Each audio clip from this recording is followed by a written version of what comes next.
In a town where fear ruled like law, one woman walked straight into its heart and spoke two words that shattered everything. Marry me. What happened next changed Red Hollow forever, and what she didn't know could have destroyed them both. Stay until the end, hit that like button, and drop a comment telling me what city you're watching from so I can see how far this story travels. The wind didn't blow through Red Hollow that afternoon. It crept. Low and cautious, like everything else in that valley knew, to move careful around Caleb Rourke. Eliza Crane felt it the moment she stepped off the wagon.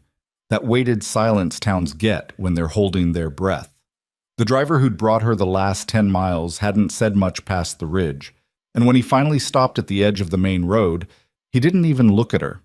Just took her coins, muttered something about heading back before dark, and left her standing there with a canvas bag and boots caked in 3 states' worth of dust. She didn't blame him. Red Hollow wasn't the kind of place people came to.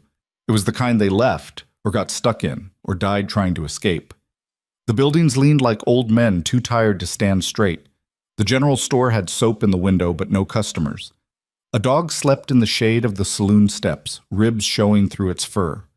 Somewhere down the street, a shutter banged once, then stopped, like even the wood had second thoughts about making noise. Eliza adjusted the strap on her bag and started walking. She'd learned a long time ago that hesitation got you noticed, and being noticed got you questions. Questions led to explanations, and explanations required truth or lies, both of which cost more than she could afford right now. So she walked like she had a reason to be there. Steady, purposeful, eyes forward. A woman in a faded blue dress paused in a doorway, stared, then stepped back inside and pulled the curtain shut. 2 men sitting outside the blacksmith shop stopped talking mid-sentence. One of them elbowed the other, and they both turned to watch her pass. She felt their eyes on her back like hands. She kept walking. The man she was looking for wasn't hard to find.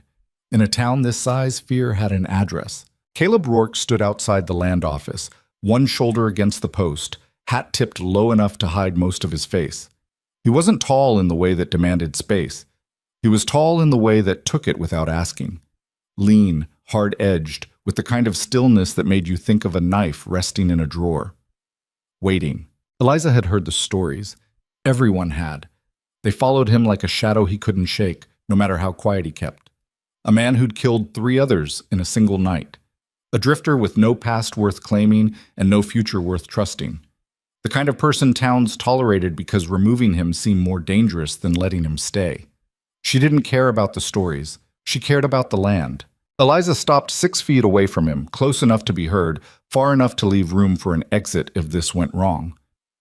The street had gone quieter than before, if that was even possible. She could feel the stares now, sharp, hungry, waiting for something to break. Caleb didn't move, didn't lift his head, just stood there like she was a cloud passing overhead, irrelevant and temporary. She cleared her throat. Caleb Rourke. His jaw shifted slightly, not quite a reaction, but close. "I've got a proposition," she said. That got him. Slowly, like it cost him effort, he straightened and tilted his hat back just enough for her to see his eyes. They were dark. Not brown, dark. The kind of dark that didn't reflect light, just absorbed it. He didn't say anything, just looked at her, waiting. Eliza had practiced this, rehearsed it a dozen times on the road, in her head, under her breath while the wagon rattled over rocks and ruts. She knew what she needed to say, knew how to say it. But now, standing in front of him with half the town watching, the words felt heavier than they had in her mind. She forced them out anyway. "Marry me." The silence that followed wasn't surprise. It was shock. The kind that hits so hard it takes a second for the body to catch up. Somewhere behind her, someone dropped something, a tool maybe, or a bottle, and it clattered loud against the boards. Nobody picked it up.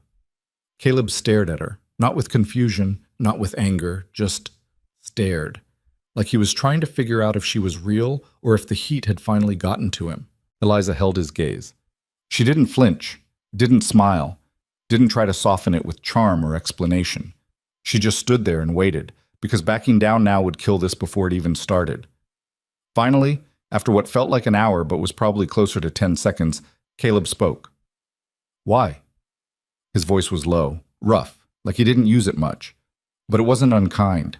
Eliza had expected that question. She had an answer ready, a clean one, logical, reasonable. But looking at him now, at the way he stood like a man who'd spent his whole life expecting the worst and learning to live with it, she decided to skip the script. "Because I need land," she said. "And you've got it. Because I can work, and you need help.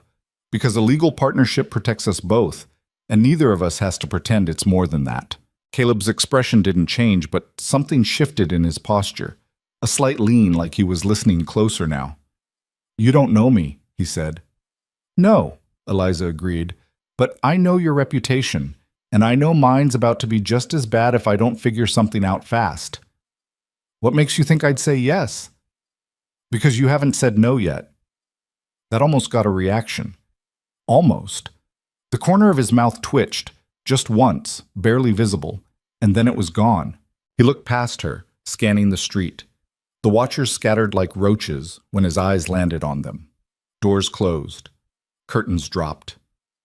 Within seconds, the street looked empty again, though Eliza knew damn well every ear in town was pressed to a crack somewhere, listening.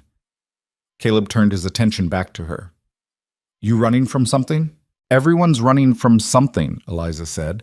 "Question is whether you're going to help me stop or keep standing here asking questions I don't owe you answers to." He studied her for another long moment. Then, without ceremony, without hesitation, he gave a single nod. "All right." Eliza blinked. "All right?" "You heard me." "That's it? No conditions? No—" "We'll work out the details," Caleb interrupted. He pushed off the post and straightened his hat. "You got a place to stay tonight?" Eliza shook her head. "You do now." He gestured down the street. "Property's 2 miles south. Can't miss it. I'll be there by sundown." And just like that, he walked away. Didn't wait for a response, didn't ask for confirmation, just turned and headed toward the stable like they'd been planning this for months. Eliza stood there, bag still in hand, trying to process what had just happened. She'd expected resistance, questions, maybe outright refusal. What she hadn't expected was agreement. Immediate, uncomfortably fast agreement. It should have felt like a victory. Instead, it felt like she'd just stepped into a trap she didn't fully understand yet. But she didn't have time to second guess. The sun was already starting to dip, and she had 2 miles to walk before dark. So she adjusted her bag, squared her shoulders, and started moving. Behind her, the town began to breathe again. Whispers leaked out of windows. Boots scuffed on wood. Someone laughed, short and bitter, and someone else hushed them. Eliza didn't look back. But the property sat at the edge of the valley, where the flatlands gave way to rocky hills and the trees grew sparse and stubborn. It wasn't much. A house that looked like it had been built by someone who knew what they were doing but didn't care how it looked. A barn that leaned slightly to the left. A well with a crooked roof. Fences that had seen better days but still stood, barely. The land itself stretched farther than Eliza had expected, fields that hadn't been worked in years, maybe longer. Grass grown wild and tall, choked with weeds. A creek ran along the western edge, visible only by the line of green that followed its path. It was dying. But it wasn't dead. Eliza set her bag down on the porch and looked around. The house had a door that didn't quite sit flush in the frame. The windows were intact but dirty. Smoke marks darkened the stone chimney. Inside, she found a single room with a table, 2 chairs, a stove, and a bed shoved into the corner. No curtains, no rugs. Nothing soft or unnecessary. It smelled like dust and old wood and something faintly metallic she couldn't place. She dropped her bag on the table and walked back outside. The sun was lower now, casting long shadows across the fields. The air had cooled just enough to be bearable. Somewhere in the distance, a crow called once and went silent. Eliza sat on the edge of the porch and waited. Caleb arrived just as the last of the daylight bled out of the sky. He came on foot, leading a horse that looked about as tired as he did. He tied the animal to the post near the barn, gave it a brief pat on the neck, and walked toward the house. He stopped a few feet from the porch. "You settling in?" "If you can call it that," Eliza said. He almost smiled. Almost. "It's not much." "Didn't expect much." Caleb nodded. He looked at the fields, then back at her. "We should talk terms." "All right." He climbed the steps and leaned against the railing, arms crossed. "You work the land, I handle the rest. Anything you grow, we split. Anything you need, you ask. Anything you want to change, you clear it with me first. Fair, Eliza said. And the marriage? Legal only, Caleb said. On paper. Keeps people from asking questions. Keeps the land secure, nothing more. Agreed. You got a past I need to worry about? Eliza hesitated, not because she didn't have an answer, but because the truth was complicated. Nothing that'll follow me here. Good enough. He straightened. We'll go to town tomorrow. Get it done official. That fast? You're the one who asked, Caleb pointed out. I'm just keeping up. Eliza couldn't argue with that. Caleb started toward the barn, then paused. You need anything tonight? I'll manage. He nodded and kept walking. Eliza watched him disappear into the barn, the door creaking shut behind him. A minute later, a dim light flickered to life inside, probably a lantern. She sat there for a while longer, listening to the night settle in. Crickets, wind, the faint rustle of the horse shifting in the barn. It was quiet in a way she hadn't experienced in years. Not peaceful, just empty. Like the world had carved out a space and forgotten to fill it with anything. Eliza stood and went inside. She lit the stove, boiled water for tea she didn't have, and settled for washing her face in the basin instead. Then she sat at the table and pulled out the folded papers she'd been carrying for weeks. Deeds, contracts, a marriage license she'd picked up in the last town, blank and waiting. She'd planned this carefully, researched, prepared. She knew the laws, knew what marriage could do for property rights, for protection, for survival. What she hadn't planned for was Caleb saying yes so quickly. Most men would have asked more questions, would have demanded explanations, would have wanted to know why a woman with no money and no connections was offering herself up like a business transaction. But Caleb hadn't. He'd just agreed. And that worried her more than anything else. Morning came cold and gray.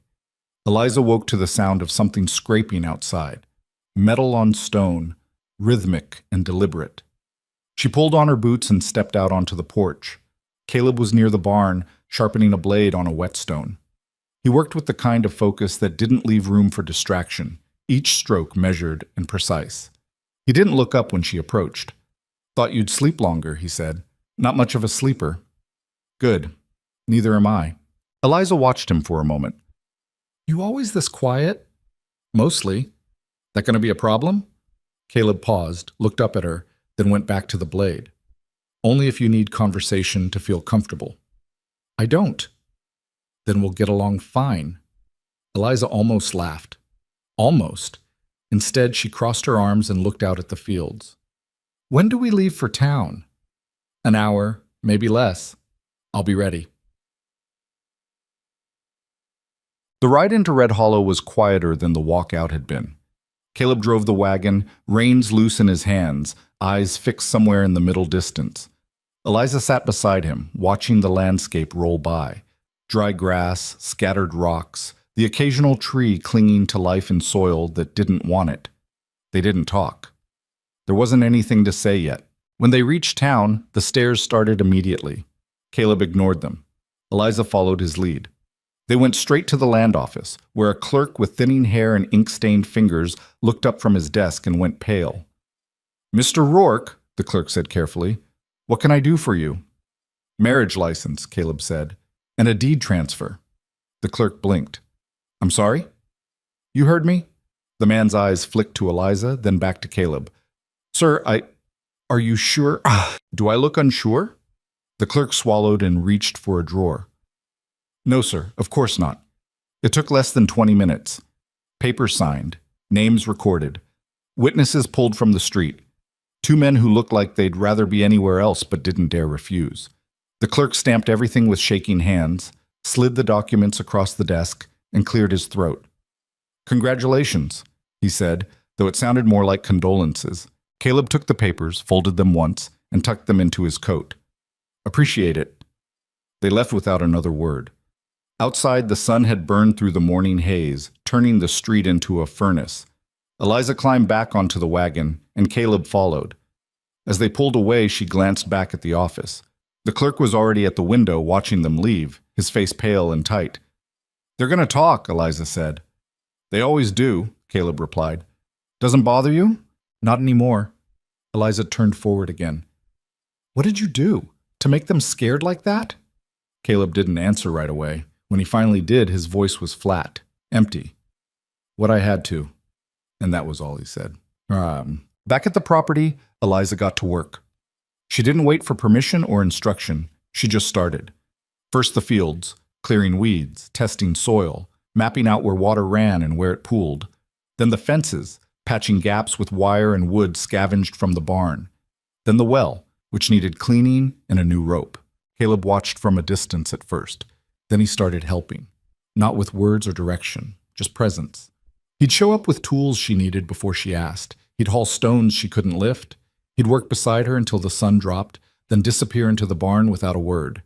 It went on like that for days, then weeks. They fell into a rhythm. Eliza planted. Caleb repaired. They ate in silence, slept in separate spaces, worked until their hands bled and their backs screamed. And slowly, so slowly she almost didn't notice, the land started to respond. Green crept back into the fields. The creek ran clearer. The air smelled less like dust and more like earth. But underneath it all, Eliza felt it. The weight of something unfinished, something waiting. She just didn't know what yet. It was a month in when the first letter arrived. Caleb found it nailed to the fence post near the road. No envelope. Just a single piece of paper, folded once, with 4 words written in neat, careful script. I'm coming for you. He stood there for a long time, staring at it. Then he pulled it free, crumpled it in his fist, and walked back to the house. Eliza was inside, washing dirt from her hands. She looked up when he came in. What's wrong? Caleb tossed the crumpled paper onto the table. Eliza unfolded it, read it, and looked up at him. Who's this from? Someone I thought I'd left behind. What do they want? Caleb's jaw tightened. Everything. Eliza set the paper down carefully. You gonna tell me what that means? Not yet. Caleb. Not yet, he repeated, harder this time. Eliza held his gaze for a moment, then nodded. Fine, but when this gets worse, and it will, you're gonna have to trust me. Caleb didn't respond. He just turned and walked out, leaving the crumpled note on the table like a promise neither of them wanted to keep.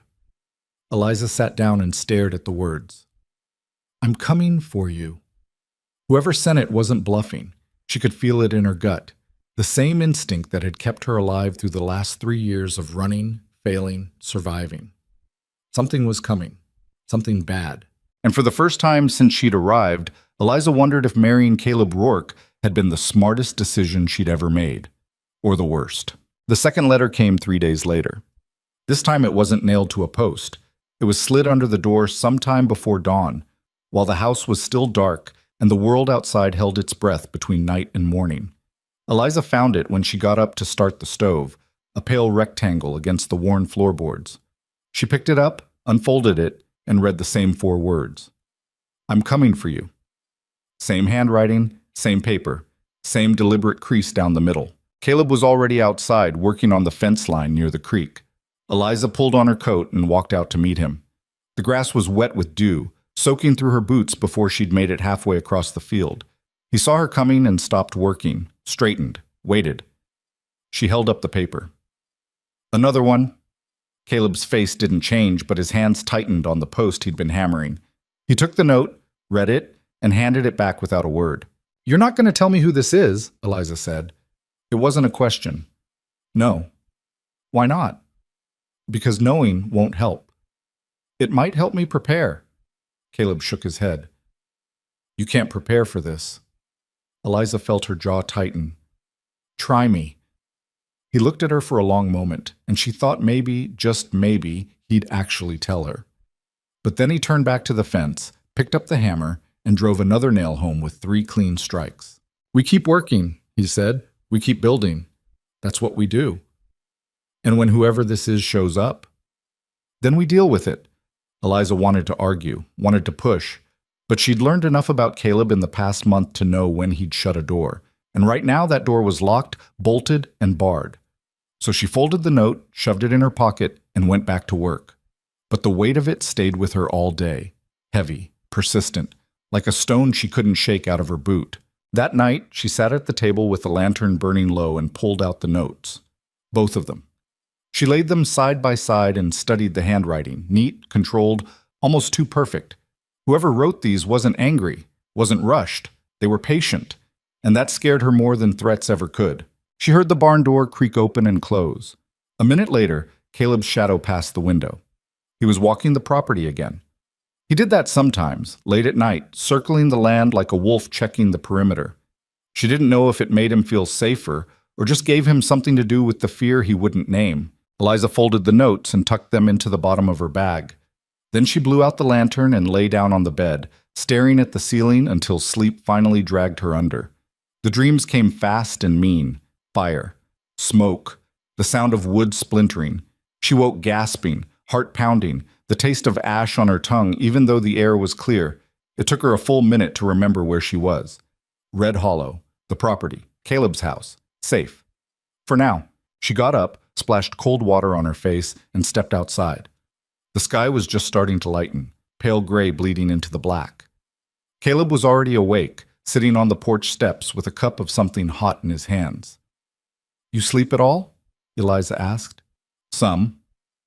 Liar. He glanced at her, and for the first time since she'd met him, something almost like amusement crossed his face. "You're not much better." "Fair." She sat down beside him, keeping a careful foot of space between them. "What are you drinking?" "Coffee, or what passes for it." "And he left?"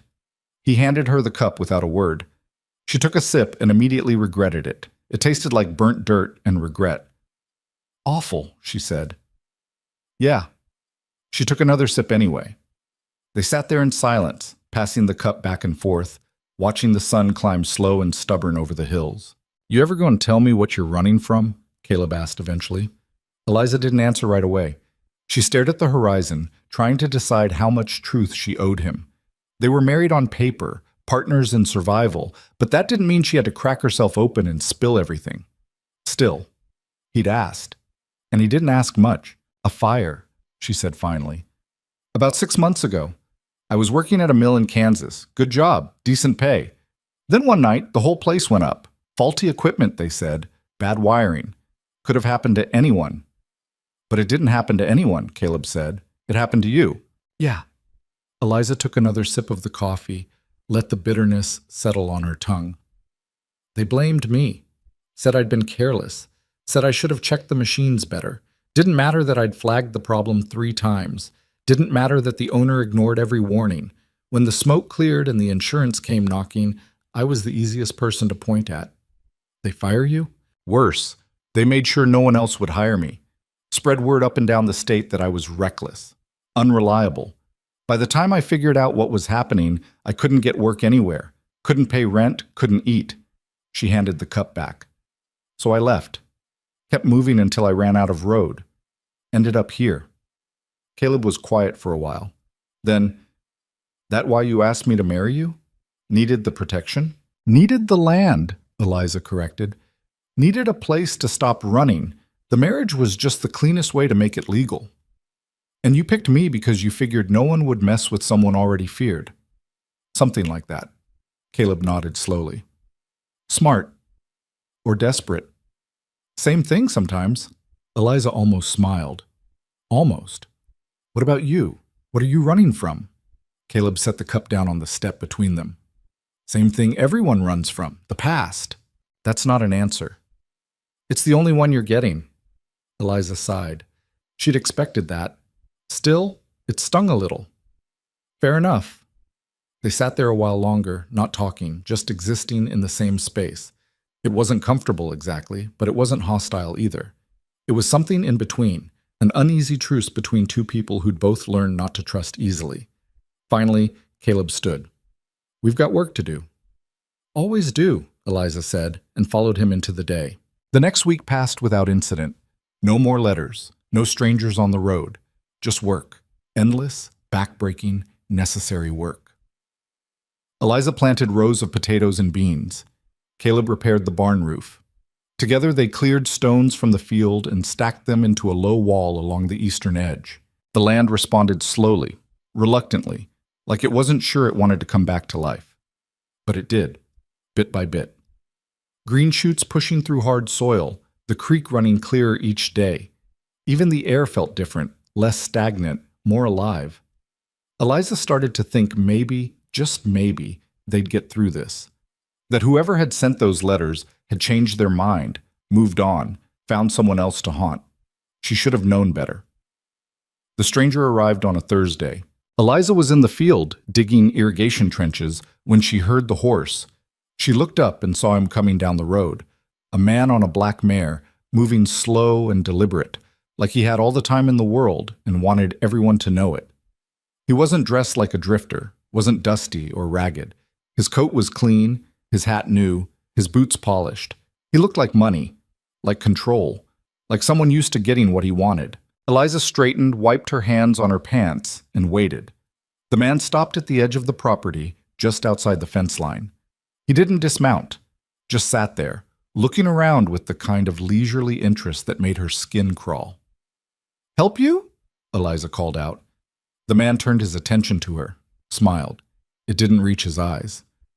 "I'm looking for Caleb Rourke," he said. His voice was smooth, calm, pleasant even, which somehow made it worse.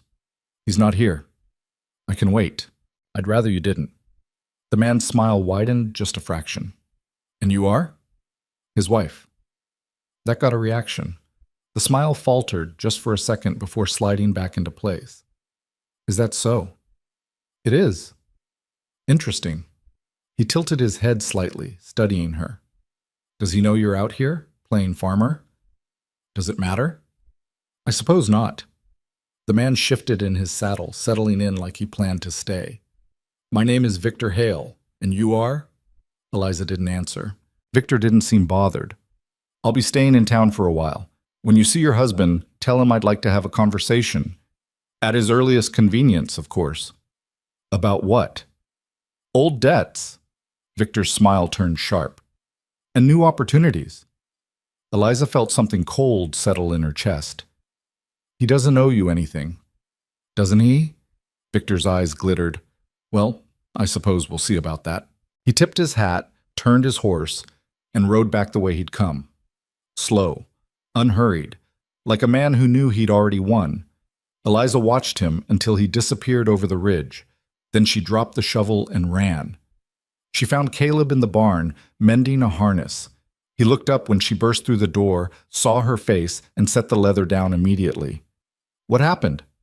"Someone came. Man named Victor Hale. Said he's looking for you.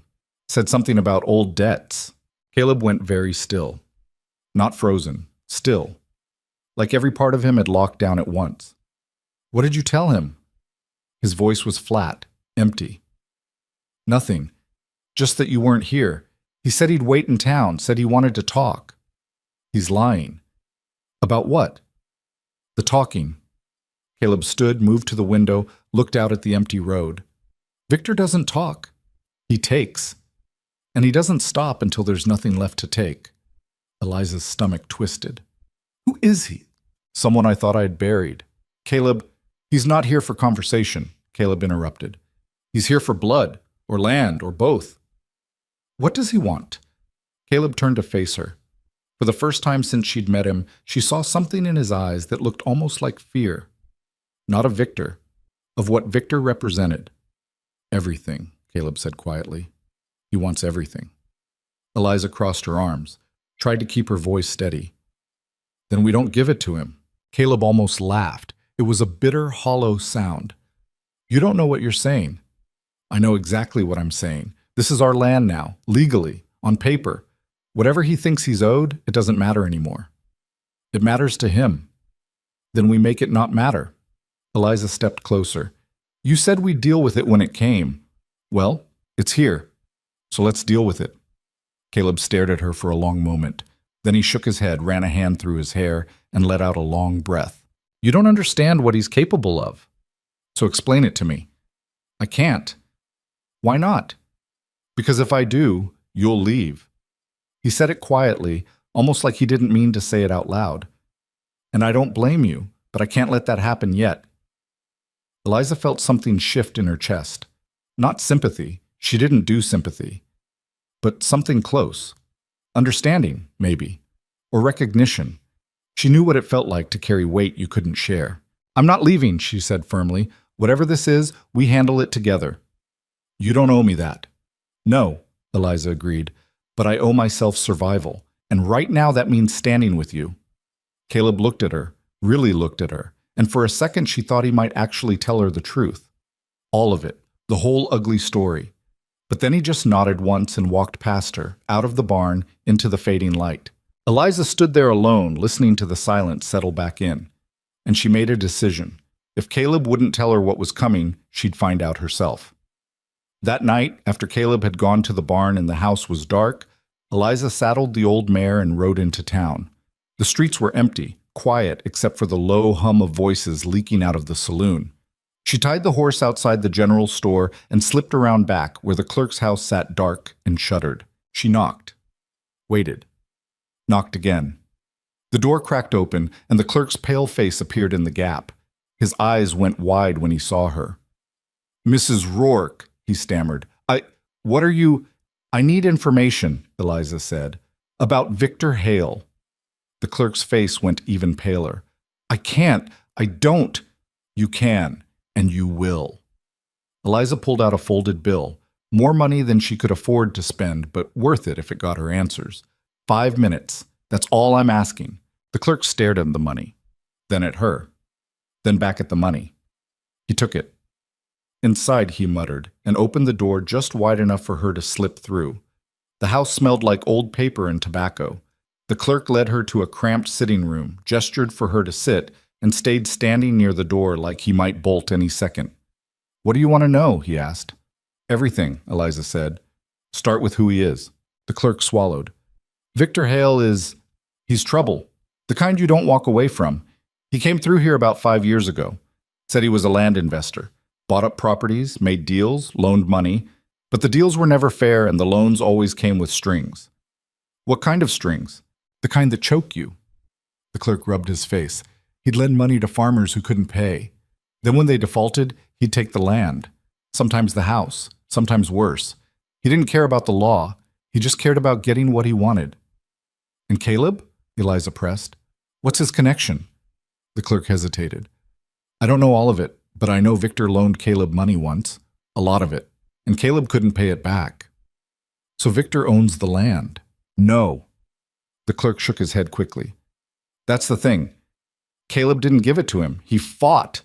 And when Victor came to collect—" The clerk trailed off, looking uncomfortable.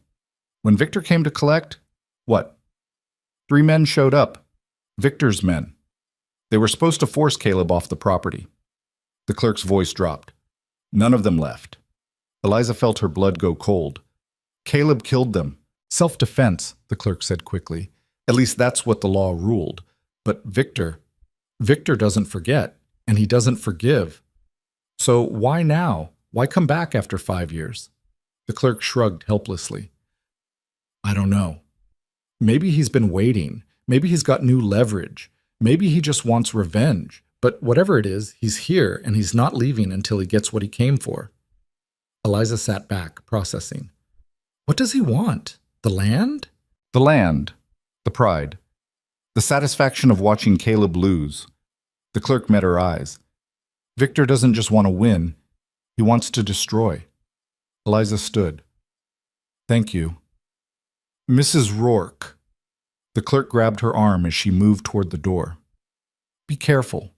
Victor's patient. He'll wait. He'll watch. And when he finally moves, it'll be when you least expect it." "I'll keep that in mind." She left the same way she'd come. Quiet, quick, invisible. The ride back felt longer than the ride in. The road stretched dark and empty ahead of her, and every shadow looked like it might hold something worse than silence. When she got back to the property, Caleb was sitting on the porch steps, waiting. "Where were you?" he asked. His voice was calm, but there was an edge to it. "Town." "Why?" "Because you wouldn't tell me the truth."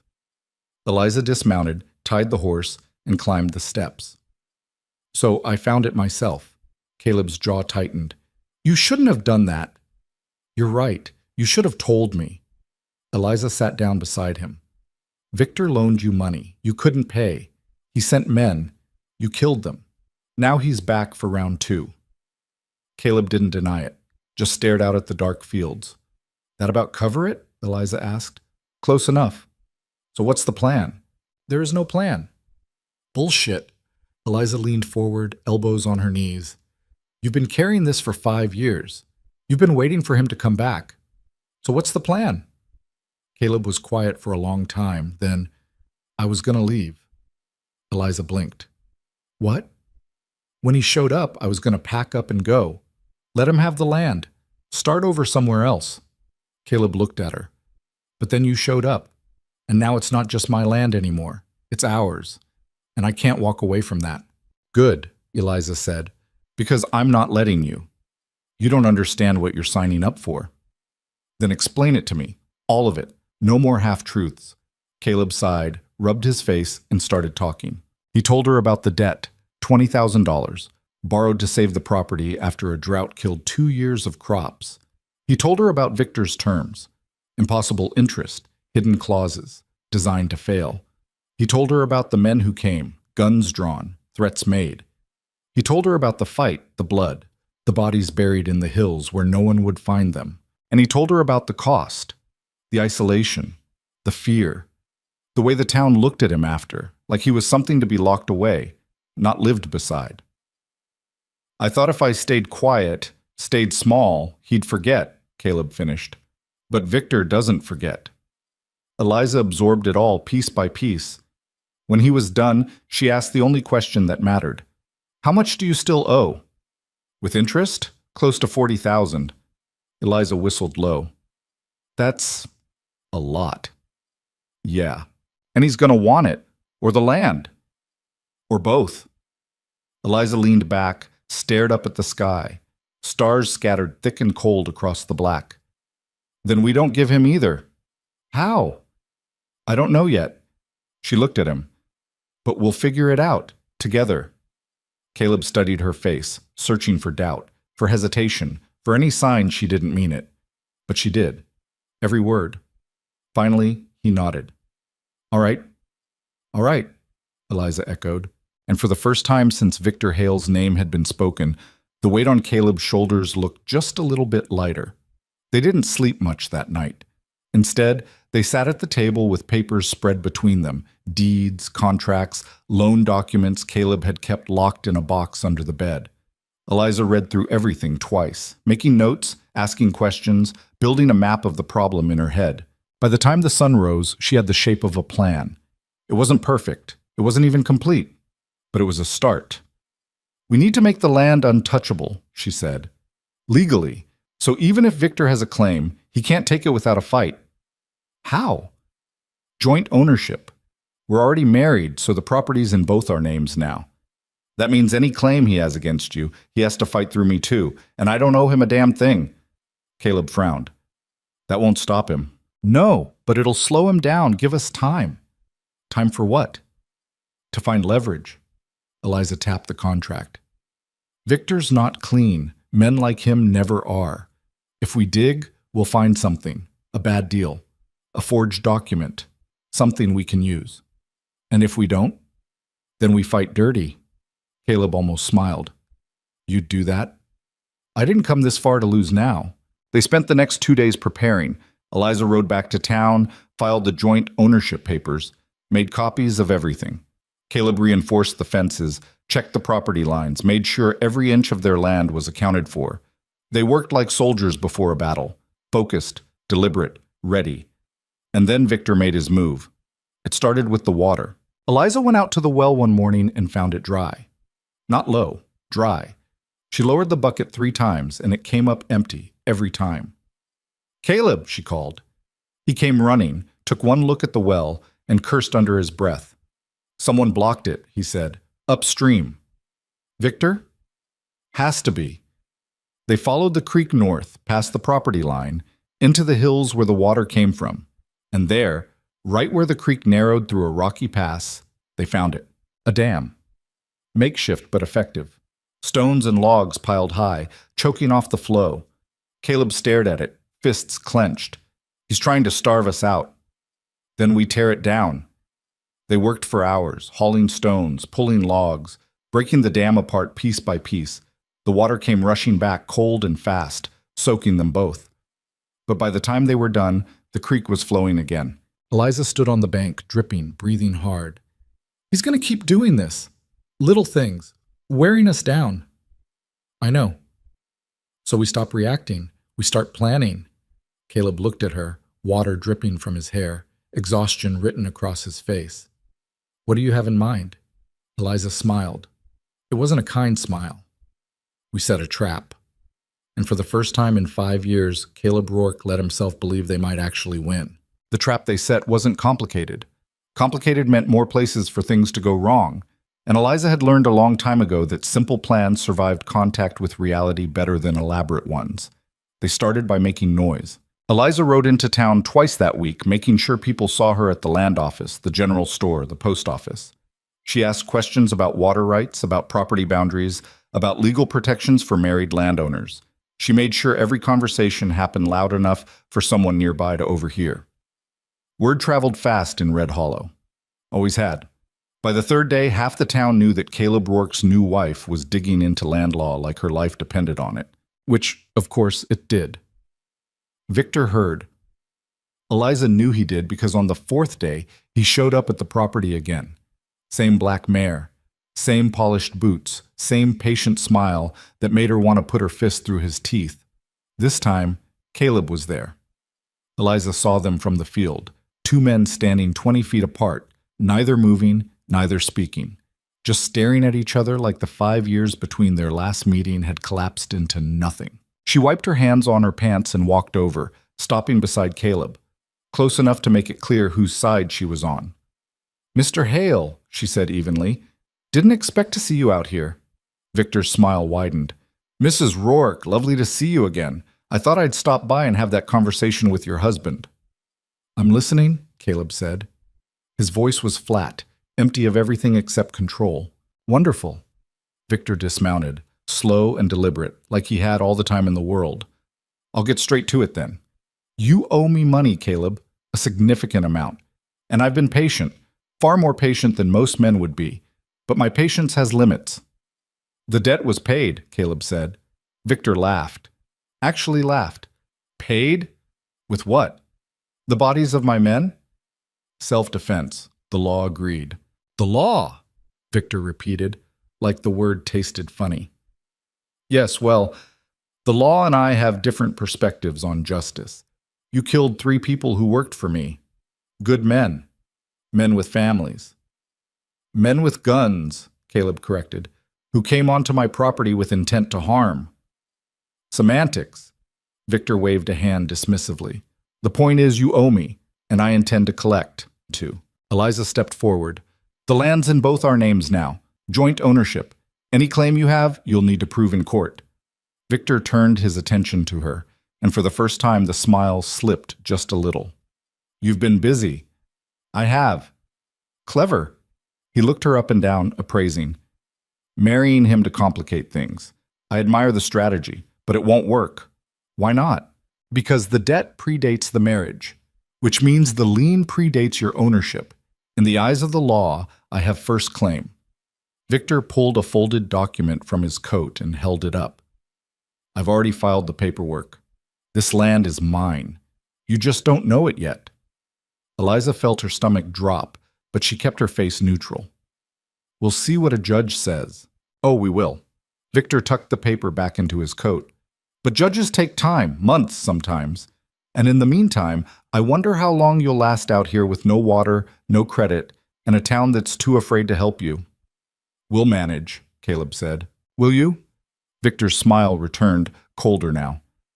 "I hope so, I truly do, because I'd hate for something unfortunate to happen. Accidents are so common in these parts. Fires, injuries, animals getting loose." He paused, let the weight of the words settle. "It would be a shame if your hard work went to waste." Caleb took a step forward. Eliza grabbed his arm, held him back. "We're done here," she said to Victor. "Get off our property." Victor tipped his hat. "Of course. I'll be in town if you change your minds. I'm staying at the hotel. Room 12. Feel free to stop by when you're ready to discuss terms." He mounted his horse, turned it around, and rode off without looking back. Eliza waited until he was out of sight before releasing Caleb's arm. He pulled away immediately, pacing, hands clenched into fists. "He's got a lien," Caleb said. "How the hell does he have a lien?" "Because he filed it years ago and never enforced it," Eliza said. "Probably kept it in his back pocket, waiting for the right moment." "So what do? "We fight it. We prove the debt was settled. There's no proof," Caleb interrupted. "I didn't have the money to pay him back. I never did. The only reason he didn't take the land before was because I made it too dangerous for him to try." Eliza stared at him. "So the debt's real?" "Yeah." "And legally, he has a claim?" "Yeah." She let out a long breath, mind racing. "Then we can't fight him in court. We'll lose." "I know. So we need to change the game." Eliza started pacing now, thinking out loud. "He's counting on us being desperate, isolated, afraid. He thinks we'll crack under pressure and either pay him or run. He's not wrong. He is, though." Eliza stopped, turned to face Caleb. "Because he's assuming we're alone, and we're not." Caleb frowned. "What are you talking about?" "The town. They're scared of you, yeah, but they hate him. I've heard the whispers. Victor's burned half the valley over the years. Stolen land, ruined families, destroyed lives. People remember that. They just don't have the spine to stand up to him." "So what? We rally the town? Turn them into an army?" Caleb shook his head. "That's not going to work." "Not an army," Eliza said. "Witnesses. Documentation. Evidence. If we can prove Victor's been running a fraudulent operation, forging documents, manipulating contracts, threatening people, we can get the law on our side, not just for us, for everyone he's screwed over." Caleb stared at her like she'd grown a second head. "You want to take him down? I want to make sure he can't come back, ever." Eliza crossed her arms. "And yeah, maybe I want to watch him lose for once. Is that so wrong?" Caleb didn't answer right away. He looked at her, really looked at her, and she saw something shift in his expression. Not hope, exactly. More like possibility. "You really think we can do this?" he asked. "I think if we don't try, we're dead anyway. Might as well go down swinging." Caleb almost smiled. "You're insane." "Probably." Eliza held out her hand. "You in?" He took it. His grip was firm, calloused, steady. "Yeah, I'm in." They started that night. Eliza went back to town and found the clerk again. This time, she didn't offer money. She offered something better, a chance to hit back. "I need names," she told him. "Everyone Victor's burned. Everyone who lost land, money, family. Anyone who'd be willing to talk." The clerk looked terrified. "He'll know. If people start talking, he'll know." "Let him know," Eliza said. "By the time he figures out what we're doing, it'll be too late. You're asking people to risk everything." "I'm asking them to take back what's theirs." The clerk stared at her for a long moment. Then he sighed, pulled out a ledger, and started writing names. By the end of the week, Eliza had a list of 14 people. Farmers, mostly. A shopkeeper. A widow whose husband had died in a suspicious fire 2 years back. A young man who'd lost his inheritance to a contract he couldn't read. She visited them one by one. Some slammed doors in her face, some listened but refused to help. But a few, just enough, agreed to talk. She collected their stories, wrote everything down, dates, amounts, terms. She cross-referenced contracts, found inconsistencies, spotted forgeries. Victor had been careful, but not careful enough. He'd left a trail, and Eliza followed it like a bloodhound. Meanwhile, Caleb worked the land. He kept the property running, kept up appearances, made sure Victor thought they were cracking under the pressure. He let the fences sag a little, let the fields look neglected, let the town see him drinking alone at the saloon, looking defeated. It was all theater, and Victor bought it. 2 weeks after their confrontation, Victor sent another letter. This one wasn't a threat. It was an offer. "Sell me the land for half its value, and I'll forgive the debt. You have 3 days to decide." Eliza read it twice, then handed it to Caleb. "He's getting impatient." "Good," Caleb said. "Impatient men make mistakes." "Think he'll come himself?" "Eventually, when he's ready to close the deal." "Then we need to be ready first." Eliza spent the next 3 days finalizing everything. She compiled the witness statements into a single document. She organized the contracts, highlighted the discrepancies, built a case that even a blind judge could follow. And then she did something Victor wouldn't expect. She went to the law, not the local sheriff. He was too close to Victor, too afraid to act. She went to the territorial marshal, a man named Garrett, who'd been appointed 6 months prior and hadn't been in Red Hollow long enough to be bought. She found him in his office 2 towns over, sitting behind a desk buried in paperwork. He looked up when she walked in, took one look at her dusty clothes and determined expression, and sighed. "Let me guess," he said. "Someone's trying to steal your land." "Close," Eliza said. "Someone's trying to steal everyone's land, and I can prove it." She laid it all out, every name, every contract, every shady deal. She showed him the forgeries, the manipulated terms, the pattern of theft disguised as legitimate business. She talked for an hour straight, and Garrett listened without interrupting once. When she finished, he sat back and rubbed his face. "This is a mess." "I know. If even half of this is true, Victor Hale's been running a criminal enterprise for years." "It's all true." Garrett looked at the documents again, flipping through pages, checking dates. "You understand what you're asking me to do, right? If I go after him and it doesn't stick, he'll come for you. Hard."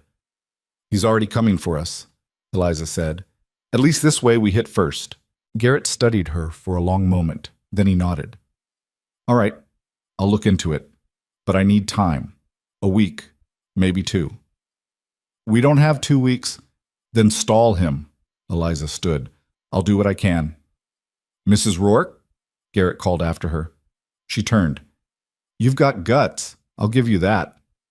Guts don't mean much if we're dead." "Fair point."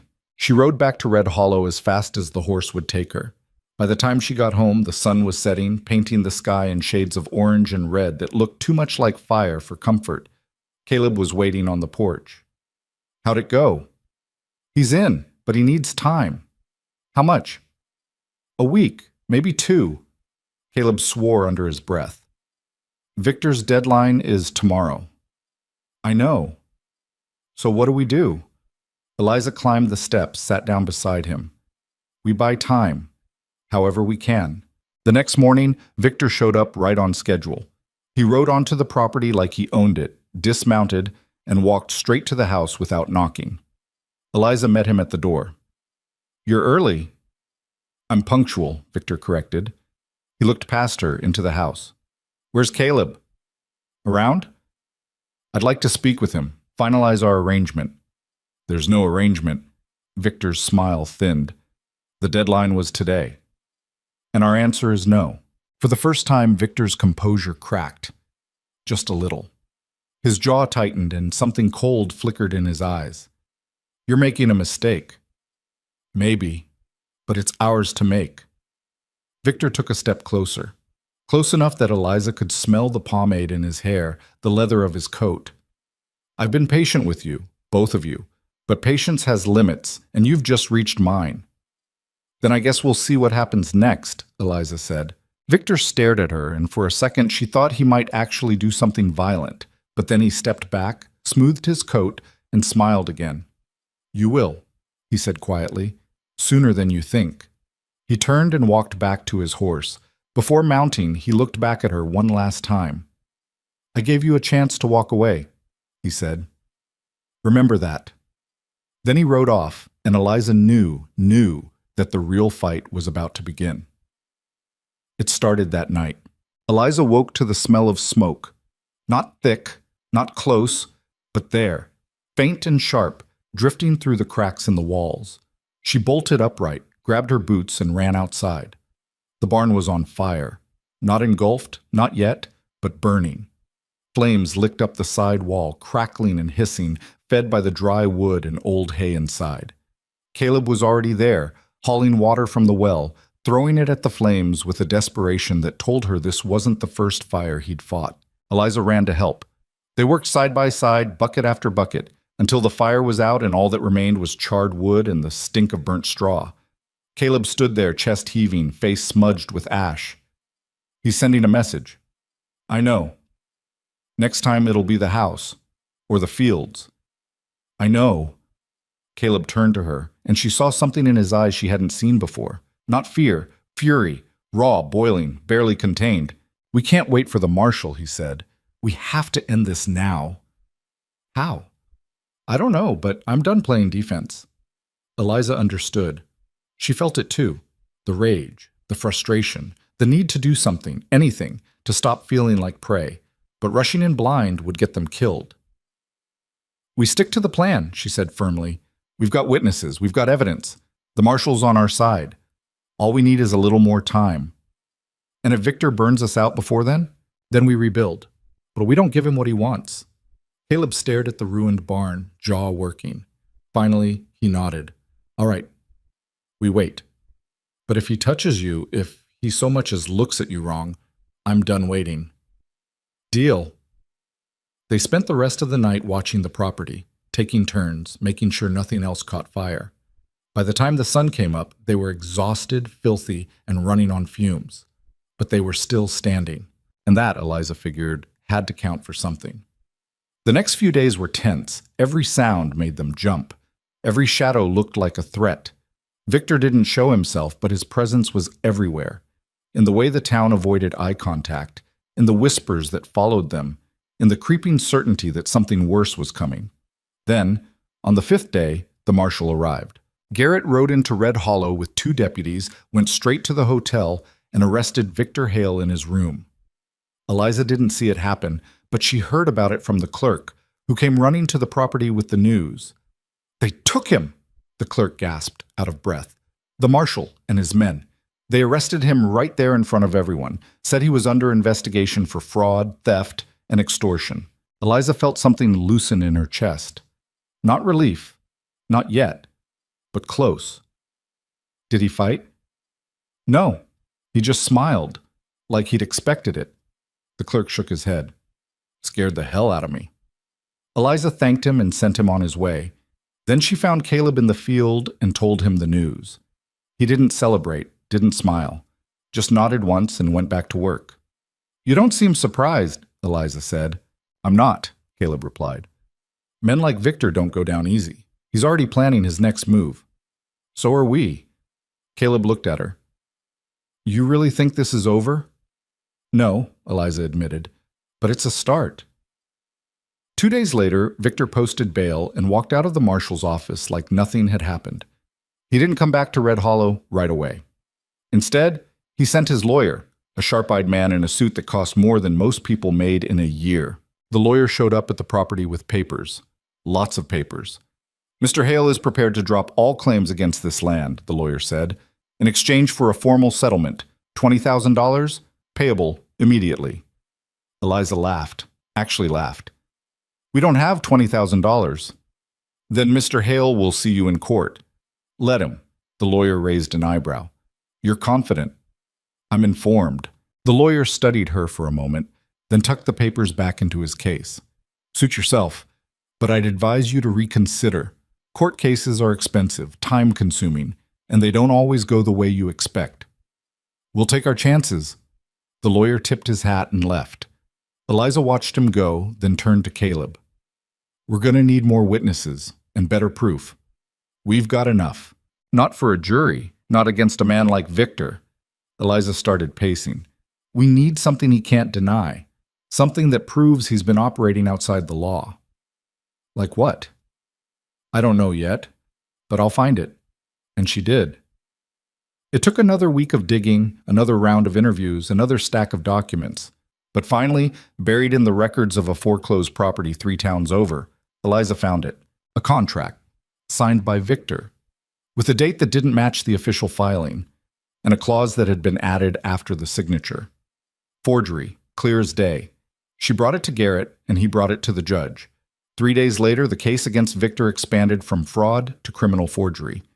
And this time, there was no bail. Victor Hale was going to trial. And for the first time since this whole nightmare started, Eliza let herself believe they might actually win.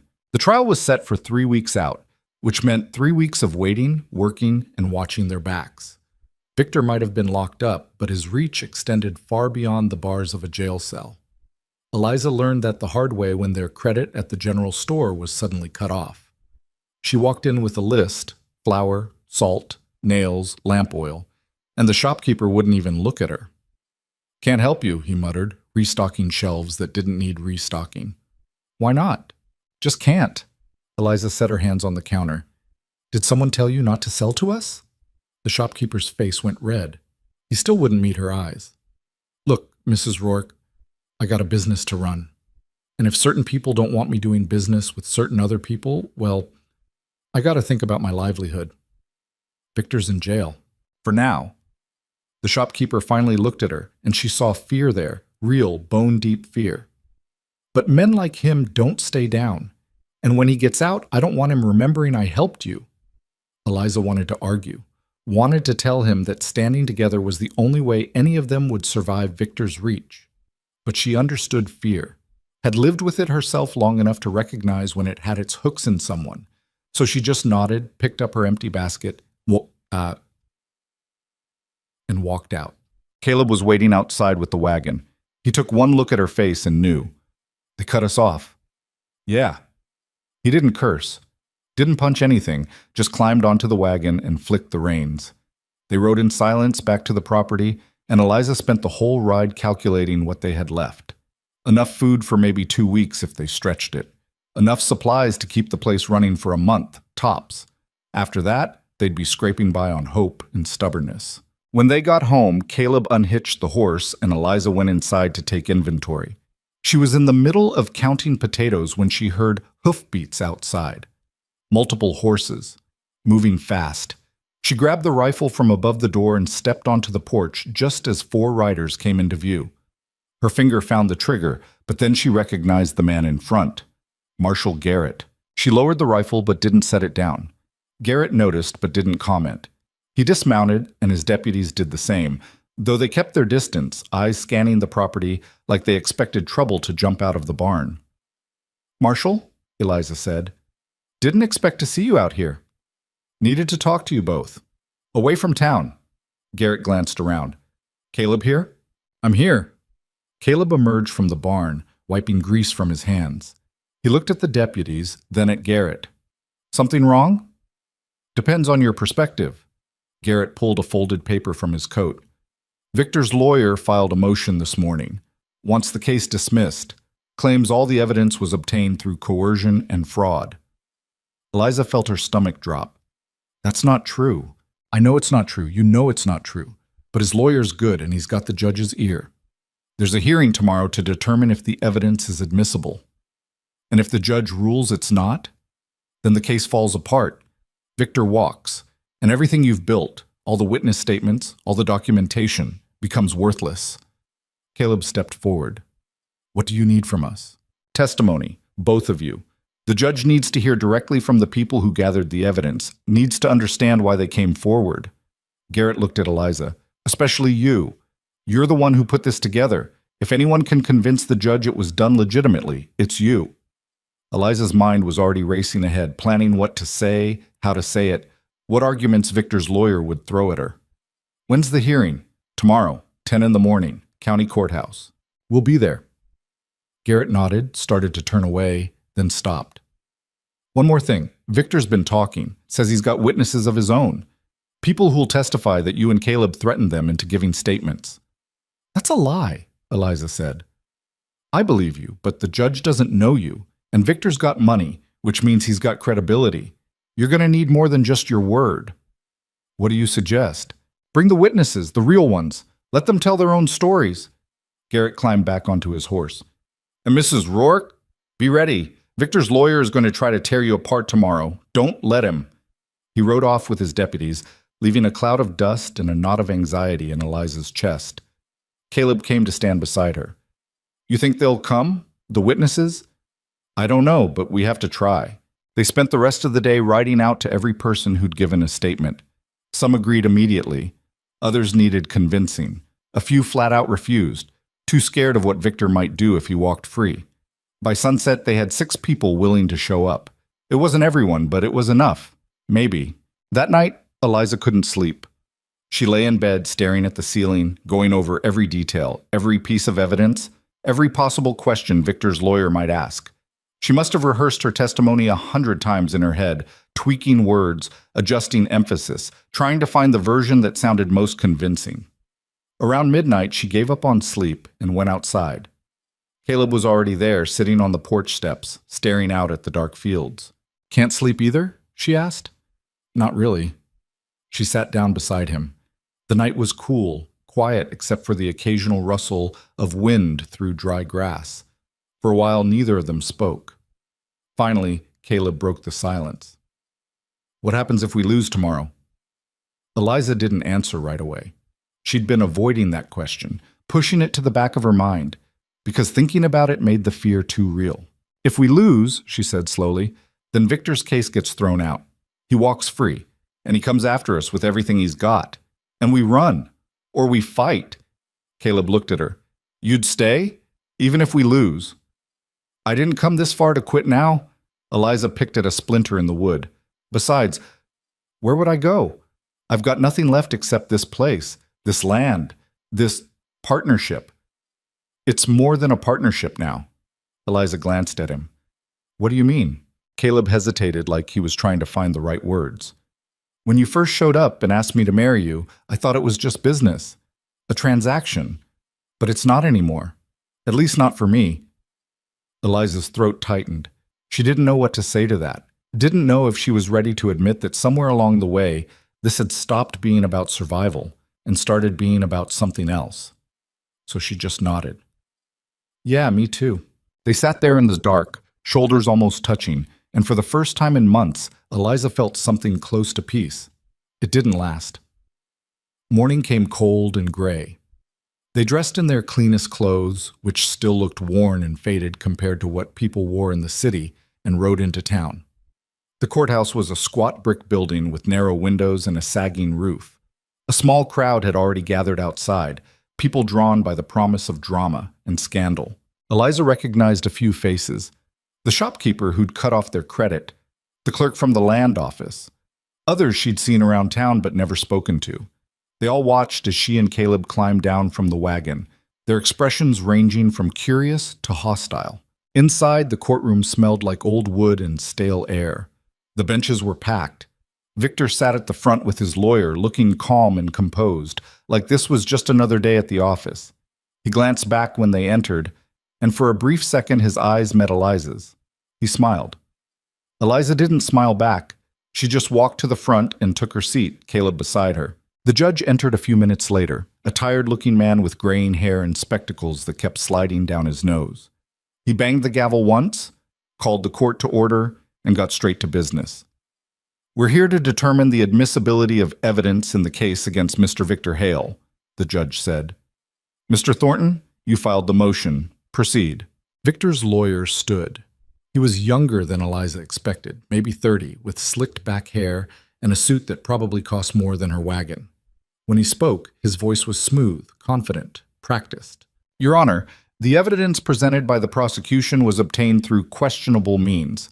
My client's accusers were approached by Mrs. Eliza Rourke, a woman with a clear financial and personal interest in seeing my client convicted.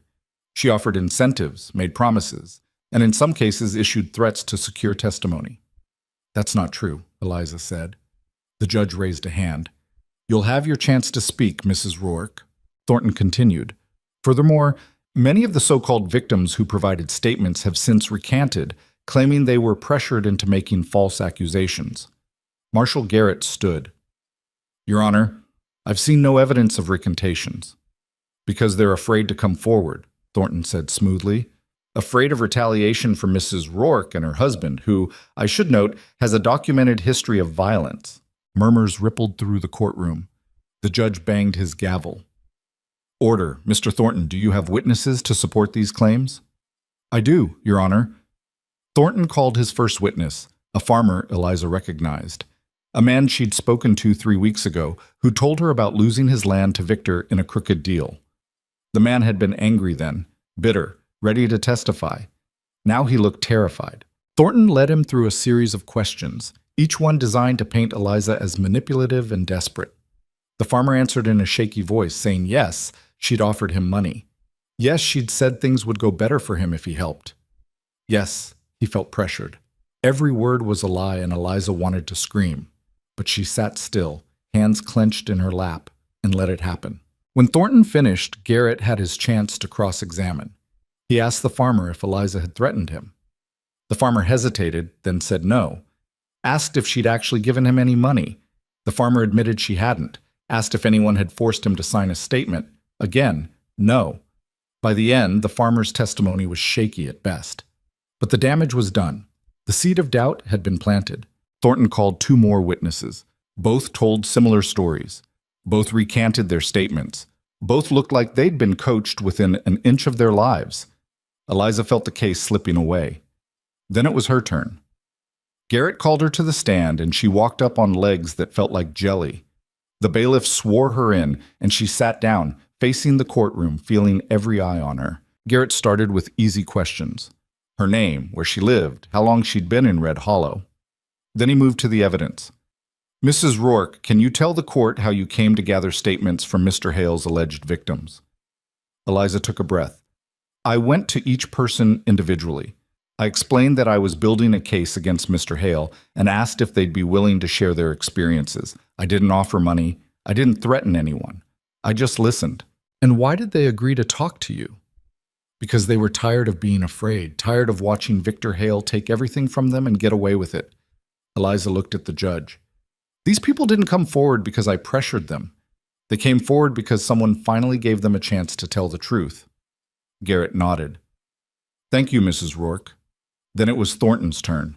He stood slowly, buttoned his jacket, and approached the stand like a predator sizing up prey. Mrs. Rourke, you married Caleb Rourke approximately 2 months ago. Is that correct? Yes. And prior to that, you had no connection to Red Hollow. No property, no family, no ties of any kind. That's right. So you married a man you barely knew, in a town you'd never been to, for the sole purpose of securing land ownership. Eliza's jaw tightened. I married him because we both needed something the other could provide. It was a mutually beneficial arrangement. A business transaction. If you want to call it that. Thornton smiled. And when you learned that your husband owed my client a substantial debt, a debt that threatened your newly acquired property, you decided to take matters into your own hands. I decided to find out the truth. Or you decided to fabricate evidence to eliminate a threat to your investment. That's not what happened, isn't it? Thornton picked up a stack of papers. You collected statements from 14 people. 14 people who all conveniently had grievances against my client. And yet, when pressed, 3 of them have already admitted their statements were exaggerated or false. Because they're scared, Eliza shot back. Victor Hale has spent years making sure people are too afraid to stand up to him. Of course, they're recanting now. They're terrified of what he'll do if he walks free. Or perhaps they're telling the truth now because they were lying before. No.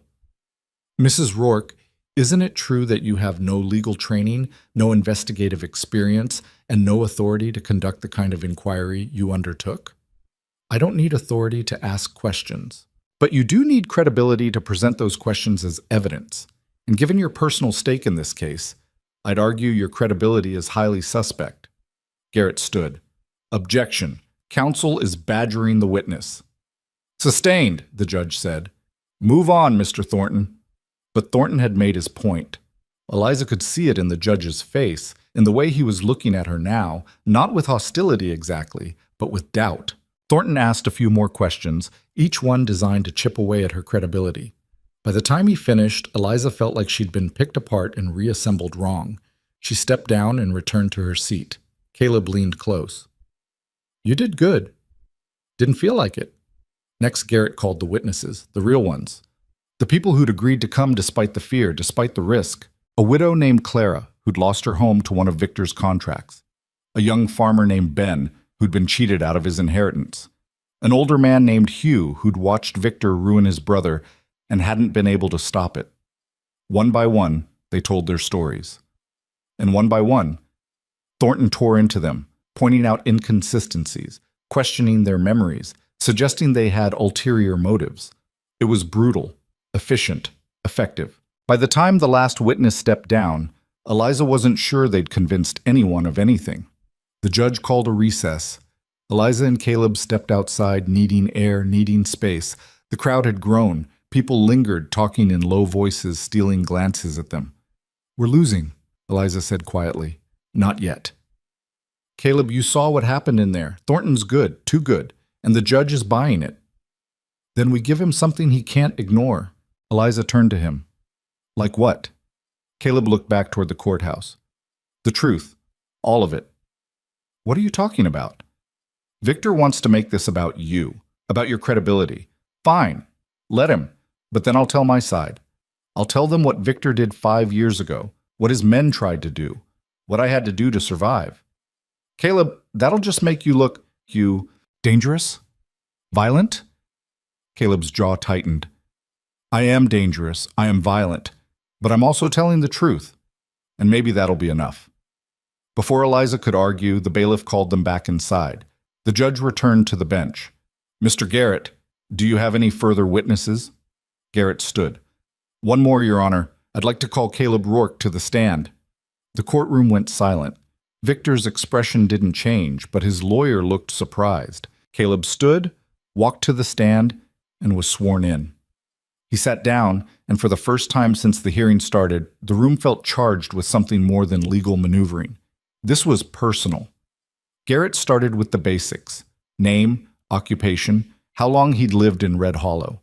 Then he cut to the heart of it. Mr. Rourke, 5 years ago, Victor Hale loaned you money. Can you tell the court what happened? Caleb's voice was steady, flat, like he was recounting something that had happened to someone else. I borrowed $20,000 to save my land after a drought. Victor offered the loan, said the terms were fair. I signed the contract without reading it carefully. Biggest mistake of my life. What were the actual terms?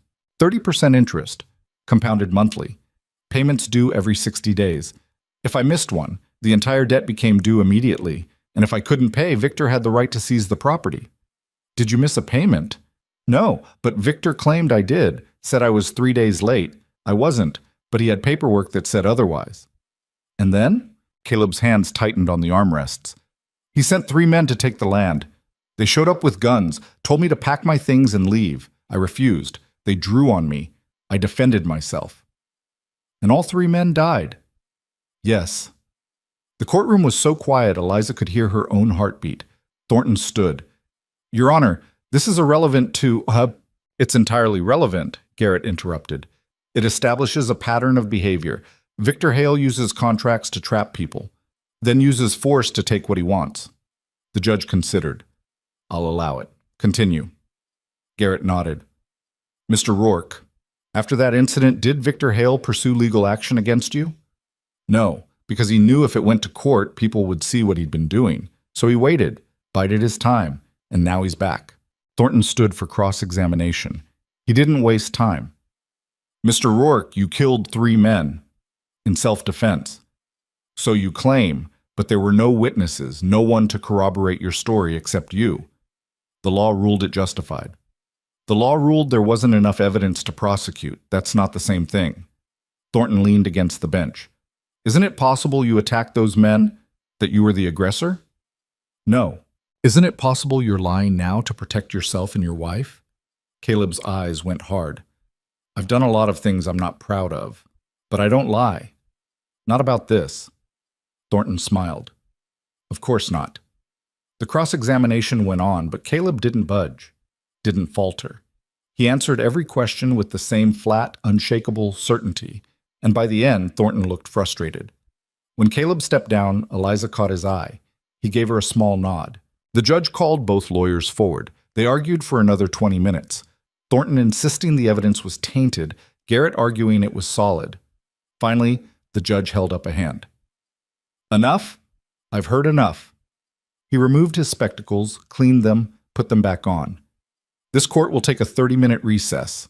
When we return, I'll deliver my ruling. He banged the gavel and left. Eliza and Caleb sat in the front row, waiting. The courtroom emptied slowly, people stepping outside to smoke or gossip. Victor stayed seated, talking quietly with Thornton. He looked confident. That scared Eliza more than anything. 30 minutes felt like 30 hours. When the judge finally returned, the room filled back up, everyone jostling for seats. The judge sat down, shuffled papers, and looked up. I've reviewed the evidence and considered the arguments from both sides, he said.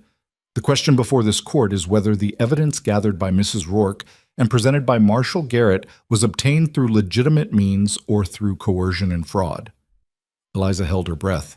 Having heard testimony from multiple witnesses, the judge continued, I find that while Mrs. Rourke's methods were unorthodox, there is no concrete evidence that she coerced or threatened anyone. The recantations provided by Mr. Thornton's witnesses lack credibility, and I suspect they were motivated by fear rather than honesty. Eliza felt something loosen in her chest. Therefore, the judge said, the evidence is admissible. The case will proceed to trial. The gavel came down. Eliza almost collapsed with relief. Beside her, Caleb let out a breath he'd been holding for who knew how long. Across the room, Victor's face remained calm, but his eyes burned. Thornton leaned over, whispered something. Victor nodded once, then stood and walked out without looking back. Garrett came over, clapped Caleb on the shoulder. Good work, both of you. What happens now? Eliza asked. Now we prepare for trial, and we make damn sure we win. They left the courthouse and stepped into the afternoon sun. The crowd had mostly dispersed, but a few people lingered. Some nodded at them. Others just stared. Caleb climbed onto the wagon. Eliza joined him. As they started down the road, she looked back at the courthouse one last time. Victor was standing in the doorway, watching them leave. And for the first time, Eliza saw something in his expression that wasn't confidence or control. It was uncertainty.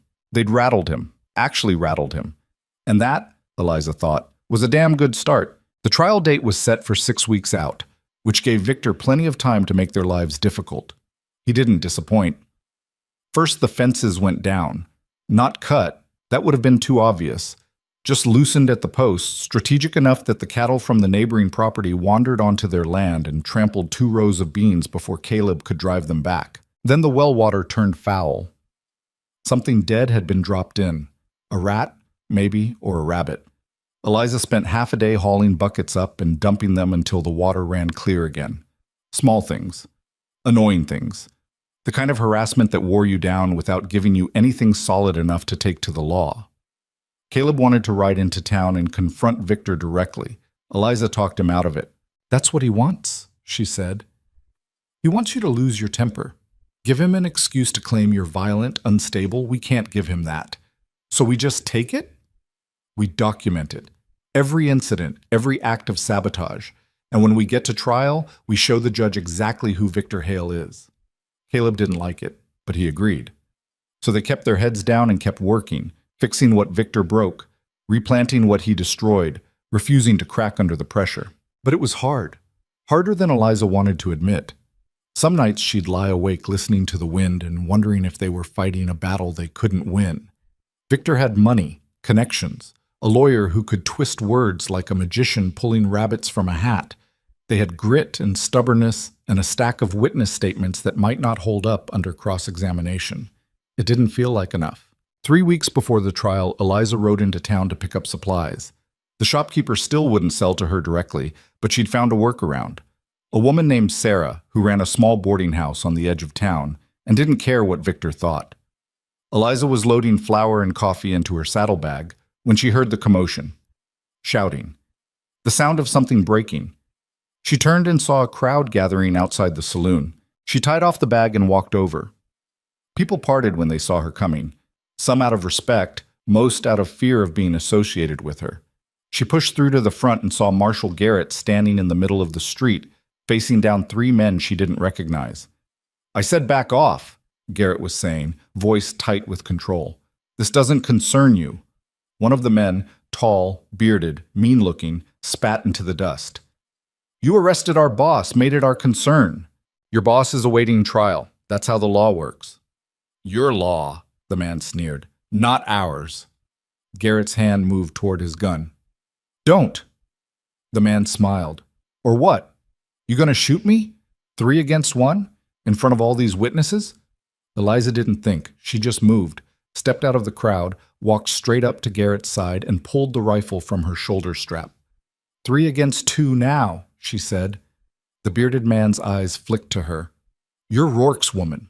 I'm my own woman. But yeah, I'm with him. Then you're just as dead as he is when this is over. Eliza leveled the rifle at his chest. You want to find out how dead you'll be before that happens? The street went silent. The man stared at her, weighing his options. Behind him, his companions shifted, hands hovering near their guns but not quite drawing. Finally, the bearded man smiled. It wasn't a friendly smile. Another time, then, he turned and walked away. His men followed. The crowd stayed frozen until they were out of sight, then erupted into whispers. Garrett let out a long breath. That was stupid. Probably, Eliza agreed, but it worked. This time. Next time, you might not be so lucky. He looked at her. Victor's men are getting bold. That means he's getting desperate. Good. Good? Garrett shook his head. Desperate men do desperate things. You need to be careful. I'm always careful. I'm serious, Mrs. Rourke. If Victor thinks he's going to lose, he won't go down quiet. He'll burn everything on his way out. Eliza knew he was right, but what choice did they have? They'd already committed, already put everything on the line. Backing down now would mean losing it all anyway. So she just nodded. I'll keep that in mind. She finished loading her supplies and rode back to the property. When she got there, Caleb was in the field, digging a new irrigation trench. He stopped when he saw her face. What happened? She told him. All of it. The confrontation, the threats, Garrett's warning. Caleb set down the shovel and wiped sweat from his forehead. We need to be ready. For what? For them to come here. If Victor's men are getting bold in town, they'll get bolder out here where no one's watching. You think they'll attack? I think they'll try. Caleb looked around the property, calculating. We need to secure the perimeter, set up watch rotations, make sure we're not caught off guard. They spent the next 2 days fortifying the place. Caleb reinforced the barn doors and windows. Eliza set up a warning system, tin cans on strings stretched across the approach paths, crude but effective. They moved their valuables into the cellar and kept the rifles loaded and within reach at all times. It felt like preparing for a siege, which, Eliza supposed, was exactly what it was. The attack came 5 days later just after midnight. Eliza woke to the sound of tin cans rattling. She was on her feet before her brain fully registered what the noise meant, grabbing the rifle and moving to the window in one fluid motion. Outside, shadows moved through the darkness. At least 4 of them, maybe more, spreading out around the property. Caleb, she hissed. He was already awake, already armed, already moving toward the back door. How many? 4 that I can see. There'll be more. A gunshot cracked through the night. The window above Eliza's head exploded, glass raining down. She dropped, rolled, came up firing. Her shot went wide, but it sent the shadows scattering. Caleb kicked open the back door and fired twice into the darkness. Someone screamed. The shadows regrouped, returning fire, bullets punching through the walls and sending splinters flying. Eliza reloaded, moved to a different window. She could see them better now, 5 men spread out using the barn and the fence line for cover. Professional, organized, definitely victors. We can't hold them off forever, she shouted over the gunfire. Don't need forever, just need to make it hurt bad enough they leave. Easier said than done. The men outside weren't amateurs. They moved with discipline, covering each other, advancing slowly but steadily. One of them had circled around to the barn and was trying to set it on fire. Caleb saw it too. He swore, aimed, fired. The man went down clutching his leg. The fire caught anyway, flames licking up the side of the barn. We have to put that out, Eliza said. We go out there, we're dead. We stay in here, we lose everything. Caleb looked at her, then at the burning barn, then back at her. Cover me. Before she could argue, he was out the door, running low and fast toward the well. Eliza lay down suppressing fire, shooting at anything that moved, forcing the attackers to keep their heads down. Caleb reached the well, hauled up a bucket, and ran for the barn. He threw water on the flames, went back for more. Bullets kicked up dirt around his feet. Eliza kept firing, kept them off him, but her rifle was getting hot and her ammunition was running low. One of the attackers broke from cover, charging toward Caleb. Eliza swung her rifle, fired. The man stumbled, fell, didn't get up. Caleb doused the last of the flames and sprinted back to the house. He dove through the door just as another volley of shots tore through the space where he'd been standing. They crouched below the windows, breathing hard. That's 2 down, Caleb said. 3 left. 3 we can see. A voice called out from the darkness. The bearded man from town. You're just making this harder on yourselves. Come out now. We'll make it quick. Go to hell, Caleb shouted back. Your choice. The gunfire intensified. They were trying to pin them down, keep them inside while someone circled around. Eliza realized it a second too late. The cellar door exploded inward.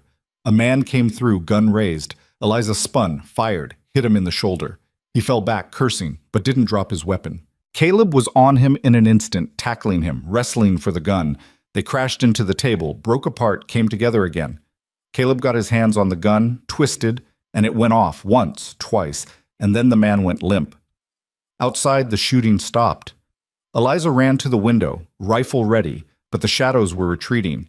She could hear them shouting to each other, dragging their wounded, disappearing into the night. Within minutes, the property was silent again. Just the wind and the crackle of dying embers from the barn. Caleb stood, breathing hard, blood on his knuckles. "You hit? No, you. No." They checked the house. 3 bullets in the walls, 1 broken window. The table was destroyed. The cellar door hung off its hinges. And outside, the barn had a charred black scar running up one side. But it was still standing. They'd survived. Barely. At first light, Garrett showed up with 2 deputies and a grim expression. He surveyed the damage, took statements, examined the body of the man who'd come through the cellar. "You know him?" Garrett asked. Caleb shook his head. "Never seen him before." "He's one of Victor's. Name's Jack Ferris. Been on his payroll for about 3 years." Garrett pulled a notebook from his coat, started writing. "This changes things." "How?" "Attempted murder, arson, assault with deadly weapons. If I can prove Victor ordered this, it'll sink him." Garrett looked at them. "But I need one of the men who survived to talk, and that's not going to be easy." "What about the one I shot?" Eliza asked. "The one in the leg?" "We'll find him, question him, see if he flips." Garrett closed the notebook. "In the meantime, you two need to stay alert. This might not be over." "It won't be over until the trial's done," Caleb said. Garrett didn't argue. The next 3 weeks passed in a blur of preparation and paranoia. Eliza and Caleb took turns sleeping, keeping watch, making sure no one got close again. Garrett came by twice with updates. They'd found the wounded man, but he wasn't talking. Victor's lawyer was spinning the attack as self-defense, claiming his men had been protecting Victor's property from trespassers. It was absurd, but it might work. Finally, the trial date arrived. The courtroom was packed. Every seat filled, people standing along the walls, crammed into the aisles.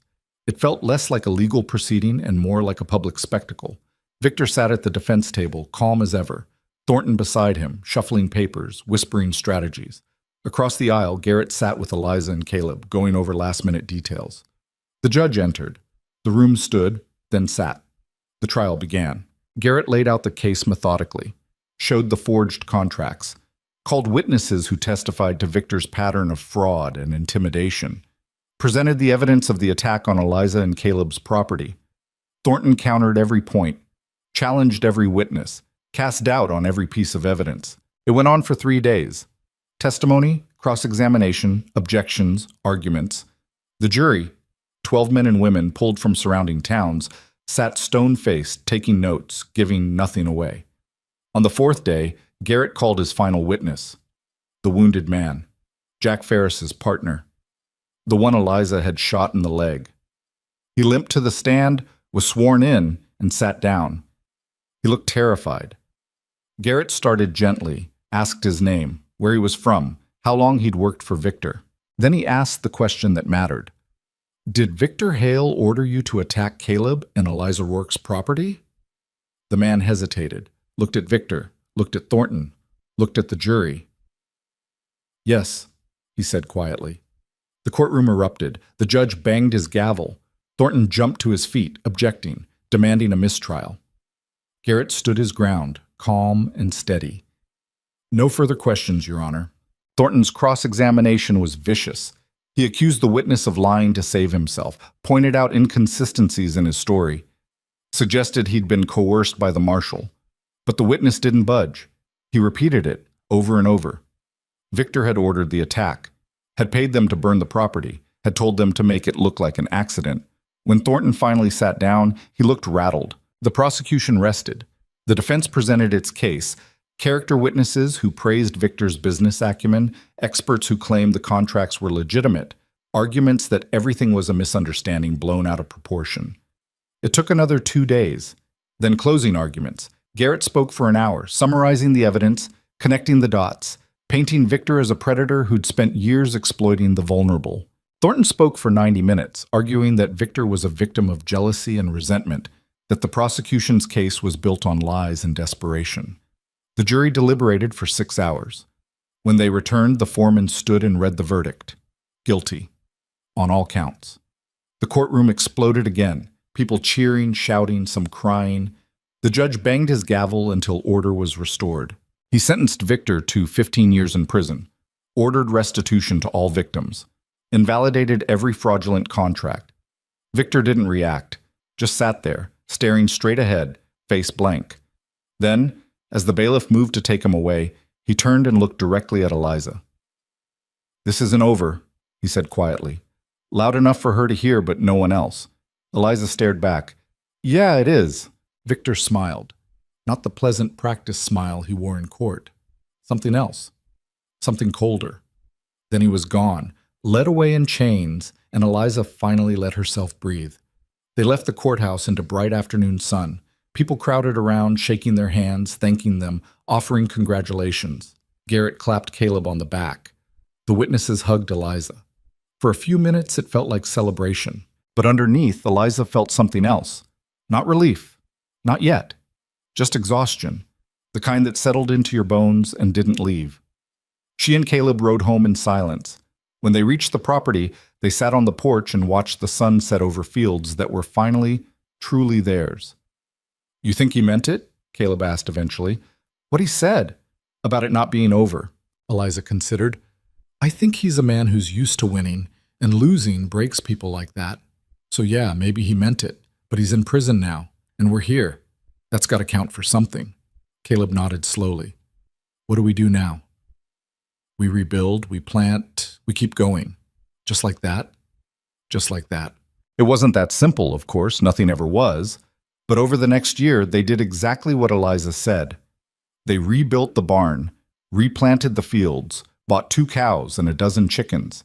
The land responded, slowly at first, then with increasing vigor, like it had just been waiting for someone to care enough to try. The town changed too. With Victor gone, people started talking again, started helping each other. The shopkeeper started selling to Eliza without flinching. The clerk stopped avoiding eye contact. Slowly, carefully, Red Hollow began to heal. Eliza and Caleb's partnership shifted. The lines between business arrangement and something deeper blurred, then disappeared entirely. They stopped sleeping in separate spaces, stopped keeping careful distance.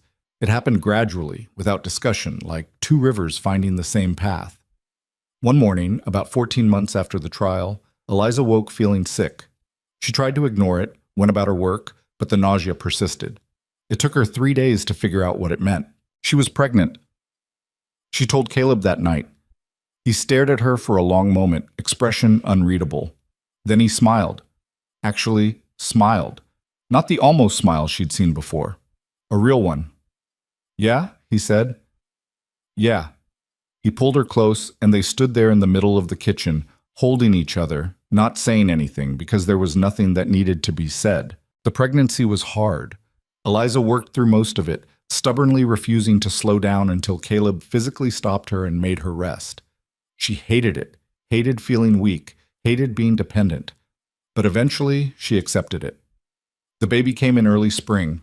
A girl, small but healthy, with a fierce cry that echoed through the house. Caleb held her with a gentleness Eliza hadn't known he possessed. His hands, rough, scarred, built for violence, cradled their daughter like she was made of glass. "What do we call her?" he asked. Eliza had been thinking about that for weeks. She'd considered family names, traditional names, names with meaning and history. But looking at her now, this tiny, perfect thing they'd created against all odds, only one name felt right. "Hope," she said.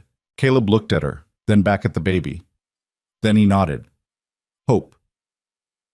The town came to visit over the next few weeks. Brought food, blankets, advice. Sarah from the boarding house brought a cradle her late husband had built. Clara, the widow who'd testified at the trial, brought tiny knitted booties. Even the shopkeeper showed up with a gift, a silver rattle that had belonged to his own daughter. It was strange, Eliza thought, how much had changed, how a town that had once been suffocated by fear had learned to breathe again. How people who'd been isolated by intimidation had remembered how to be neighbors. Victor's absence left a void, but instead of chaos, there was something else. Something quieter, steadier. People helping each other not because they were forced to, but because they wanted to. One evening, when Hope was about 6 months old, Eliza stood on the porch watching the sunset. Caleb came out and stood beside her, holding their daughter. "You ever think about what would have happened if you hadn't walked up to me that day?" he asked. Eliza smiled. "All the time." And I think I would have kept running until I ran out of road. Probably ended up dead, or desperate, or both. "Same," Caleb said. "I was done before you showed up, just waiting for Victor to come finish it." "But he didn't." "No, you showed up instead, changed everything." Eliza looked at him, at the man who'd been a stranger, then a partner, then something more. "You think we would have survived if we'd done it alone?" Caleb shook his head. "No, we needed each other, still do." It was true. They'd both come to Red Hollow broken in different ways, her by betrayal and loss, him by violence and isolation. Separately, they would have been consumed by it. Together, they'd built something strong enough to withstand the storm. That was the thing about survival, Eliza realized. It wasn't about being the strongest or the smartest or the most prepared. It was about finding someone who'd stand with you when everything else fell apart, about choosing to build instead of burn, about refusing to let fear dictate your future. She looked out at the land, their land, green and thriving under the fading light, at the house they'd defended, at the life they'd carved out of nothing. It wasn't perfect. There were scars, memories that still woke her at night, moments when she wondered if Victor's words had been true, if this really wasn't over. But then she'd look at Caleb, at Hope, at the fields they'd planted together, and she'd remember something important. Fear only wins if you let it. And they hadn't. Years passed. Hope grew. The land prospered. Red Hollow transformed from a town built on intimidation to one built on something closer to community. Eliza and Caleb never forgot what it had cost them to get there. The fights, the fire, the night they'd almost lost everything. But they also never forgot what they'd learned. That strength wasn't about dominance or control. It was about standing your ground when it mattered, about protecting what you loved, about choosing courage over comfort, that the boldest decisions weren't always the loudest. Sometimes they were quiet.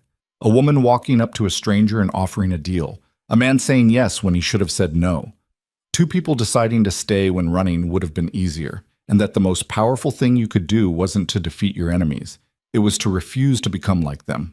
One evening, when Hope was 7, she asked her mother about the scars on the barn wall, the charred wood they'd never quite managed to replace. Eliza knelt down, looked her daughter in the eye, and told her the truth. Not all of it. Some stories were too heavy for a child, but enough. "Someone tried to take this from us," she said, "but we didn't let them." "Why not?" "Because this is ours. We built it, we earned it, and some things are worth fighting for."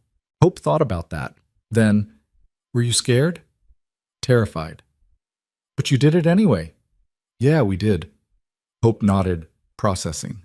Then she ran off to play, and Eliza watched her go, this small, fierce creature who existed because two desperate people had taken a chance on each other. Caleb came up beside her, slipped his hand into hers.